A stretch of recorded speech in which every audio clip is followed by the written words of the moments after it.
London County was founded in 1958 by parents whose children in those days were not welcome in our public schools.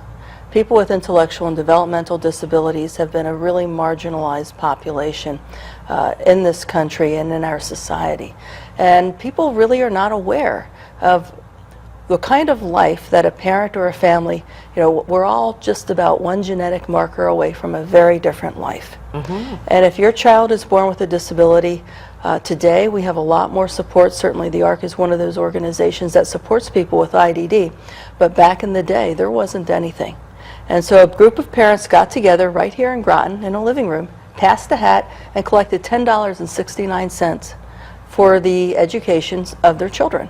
And out of that grew the ARC New London County, which now serves and employs almost 1,000 people in New London County.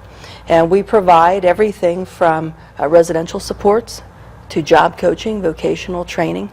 And our goal is to sit down with a person with intellectual and developmental disability, to sit down with a family and find out what their goals are, what their hopes are, what their dreams are, what their challenges are, and help that family and help that person become as absolutely independent as they can be in their life, help people get jobs, help people get homes, and really help people connect with a community that traditionally has sort of marginalized them and unfortunately, as I know we're going to talk about, stereotyped them.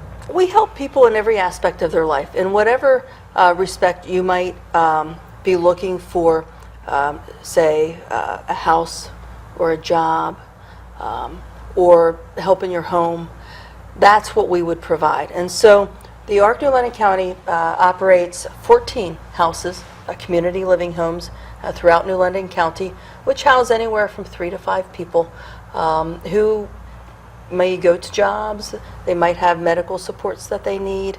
We're licensed by the state to do it. We're regulated by the state to make sure that these are safe, happy homes that people feel really are theirs. So I would not, for example, take a tour through a house like that. That house belongs to the people who live there. And so that's just the residential piece is one thing that we do. More and more, rather than having a group home there, though, where we would own the home, what we would do is help people rent an apartment. We would make sure that that apartment is on a bus line or on a transportation service of some sort so that the person can get to work, can get to social activities, can go visit their family. Technology is really leveling the field for people with intellectual disability. For example, and a lot of the times it's not really all that expensive, there are stoves that will remind you to turn them off. So somebody who otherwise might not be, well, actually, a lot of the supports that are being used for people who, we have an aging population, as we all know, the boomer population, a lot of these things, and it's really kind of sad because these services were not created for people with intellectual disability. They were created for an aging population because a market opportunity was seen. But of course, we're using those as quickly as we can for people with intellectual disability, because it allows a person who maybe has a short-term memory issue, who wouldn't remember to turn off the stove, to just have a reminder, and they can cook and they can live by themselves, and they might not be able to. Pictures, for example, and when we talk about some of the retail and job training things that we're doing, for example, we have a culinary program. We've talked a lot about jobs and employment and things like that. People may live in an ARC home and be able to opt in for employment supports from the ARC, or they may use a different provider. You have choice, and as the families and the people involved are looking for the provider who can provide them with the best choices and the best opportunities. So in our vocational program, for example, people will come in, they'll have an assessment just like you would do if we went to a Job Corps or a job bank, find out what that person's skills are, find out what the person likes to do, what their talents are. And for example, we have a cookie factory in Groton, and the ARC New London County stands apart from, I believe, most other agencies in this state, in that people with IDD are the only population that can be paid sub-minimum wage. And for us, this is a very serious dignity issue. Our board of directors made a decision that every person who works with the ARC New London County will be paid minimum wage or higher. Oh, good, That puts a good. different kind of responsibility on us. It So we does. are creating platforms where we will work toward modest profitability in all of our enterprises and then place people into the community in real jobs. And so, for example, in our cookie factory, Chef Tom will teach people how to make the cookies, teach people how to do food prep, all the different line operations. We also do catering and make other baked goods. And then when Chef Tom feels that a vocational student is at the place that he or she needs to be, Chef Tom will connect with a chef at Mohegan Sun who has an opening, and Chef Tom and that chef will talk together, and then a person will be trained specifically to do food service and to obtain a food service job at minimum wage or higher at Mohegan Sun. Wow. And there are examples of this all throughout the community. Raymore and Flanagan, Sure-Bright Cleaning, Ace Hardware in Norwich, McDonald's, really all through the community, really great employers, community people who believe in a fair shot for everybody. And recently when I said that we were going to talk about something exciting, we feel that if people are trained in cutting-edge technologies, that will give somebody an advantage. Imagine, for example, and the Community Foundation was really excited about this, Chelsea Groton Bank, People's Bank. We have to import 80% of our produce in Connecticut in the wintertime. And so we decided that if people could understand green technologies, there may be a time when really a lot of us have a little aquaponics set up in our house where we're hydroponically or aquaponically growing our own produce. So we thought if we train people with IDD in these cutting-edge technologies, they would have an advantage in the workplace over other people. And wouldn't it be fun if people with IDD could teach other people how to do cutting-edge green technologies? And so we built an aquaponics grow room in a garage with grants. All of it was built with grants and our community partners. And once those aquaponic crops were harvested, people decided, the people we serve and the staff decided they wanted to do more of it. So they came to me and said, well, we want to do much more than one. We want a farm stand. We want a big garden. So, can we do it? And so we started writing grants, and fortunately we did have space on one of our group home lots, and we asked the people who live there, do you mind if we do this? They're saying, well, we might want a part-time job working at the farm stand if we want to earn extra money, so go ahead. And by the way, we should have free vegetables if you're going to be on our property. Of course. Which struck me as fair. And so we now have, off of Route 117, a farm stand. It's operating from 7:30 to 2, Monday through Friday. This came out of this empowerment philosophy, our new strategic plan. I just bought some spaghetti squash up there this week. It's great. And we're selling out. Well, that we can't keep the zucchini bread in stock, and now next year they want to have an even bigger garden. And but getting back to some of the things that technology can do, not just with aquaponics, but the retail technology, the Chamber of Commerce gave us a grant for iPads, so people just push the picture. They can ring people up. We can have people can pay in whatever form. We can take cash. We can take credit cards. But we're training people in these retail technologies so people can go out into the workplace and really work at optimal levels. The things that we take for granted in life, people with IDD and their families cannot take for granted. And I really hope people remember that when they're talking about, oh, well, everybody has to be politically correct. We're talking about people. We're talking about feelings that are no different than yours or mine. And we're talking about people who can give back. The thing that I'm proudest of about community life and advocacy is, again, in turning this idea upside down that people with disabilities are not able to be full participating members of their society. We have a volunteer corps out of community life and advocacy. People have contributed $5,000 worth of volunteer time to the community. People participate in fundraisers.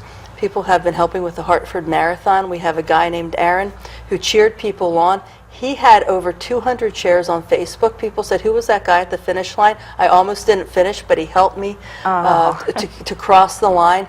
We have people cleaning up public library properties. We have people doing community gardening. And we are showing the ability. And that's really, if you want to get to the heart of what the ARC is about, it's see the person, see the ability. Civil rights equals choice. And so we are showing the community that people with intellectual disability are active, contributing members of our community, and that really changes minds and really changes stereotypes. How do you find the people that need your help? Well, that's a really good example of partnership, because people will call the state of Connecticut, Department of Developmental Disabilities, and they will say, for example, I'm a parent, I have a child, and a really common scenario these days. I am a professional in the community. My parent just died. I have a brother with IDD. He's barely been out of the house. He's lived with my parents for 20 years. And now mom and dad have passed on. What do I do? Okay. So then sometimes people will call, say, a local social service agency in Groton or Stonington or Norwich. Those organizations will refer them. Or they'll call the Department of DDS saying, I have a relative with IDD, I don't know what to do. Then those people will be referred to us. So we'll go in, we'll say, well, tell us about, your situation.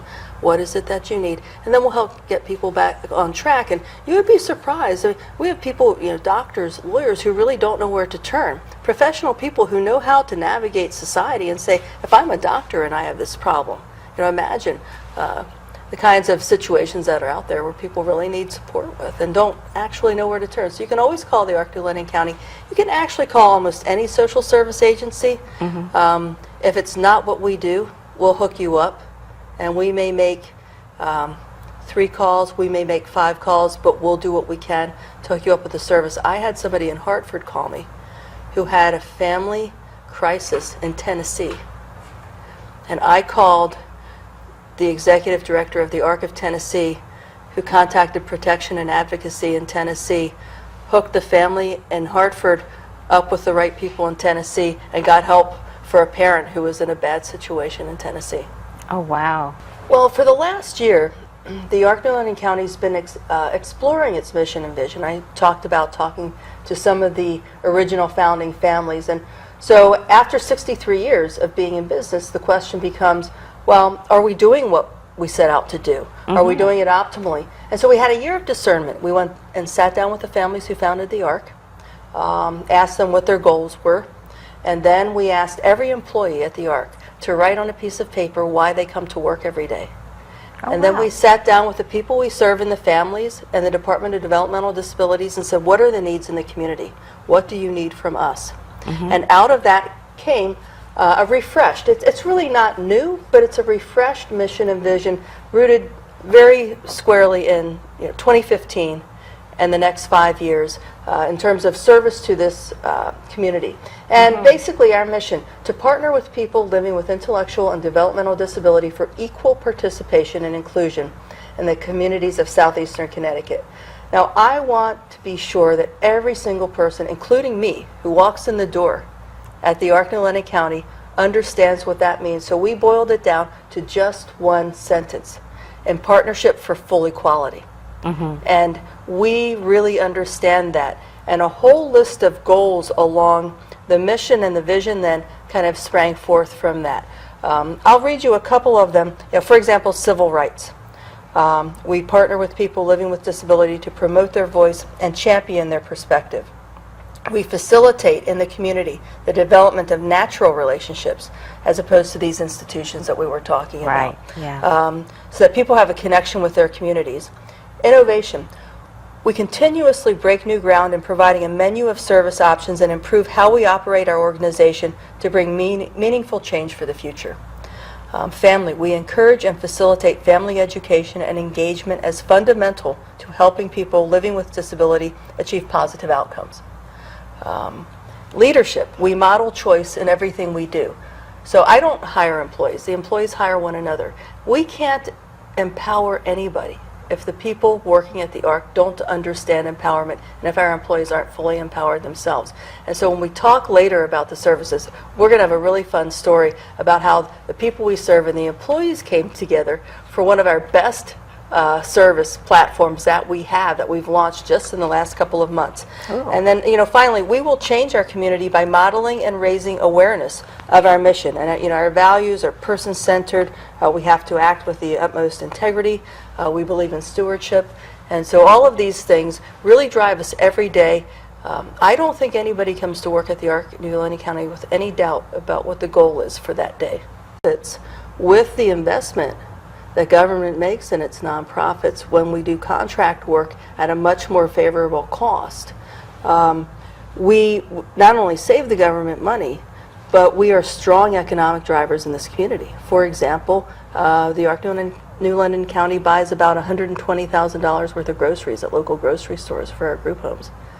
We buy $50,000 worth of fuel oil, about $100,000 worth of gasoline.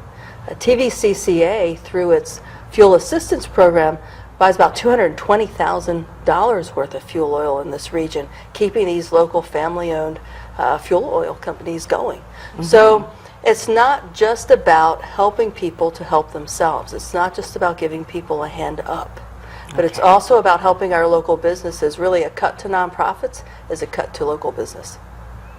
That's an interesting way to look at it. I hadn't thought of it that way. Nonprofits in southeastern Connecticut contribute $560 million in wages into the economy. That's your local grocery store, that's your local hardware store, it's your local restaurants, it's your beauty salons and barber shops, and the goods that we buy just here in southeastern Connecticut contributes to $1 billion of the local economic commerce in this region. Wow.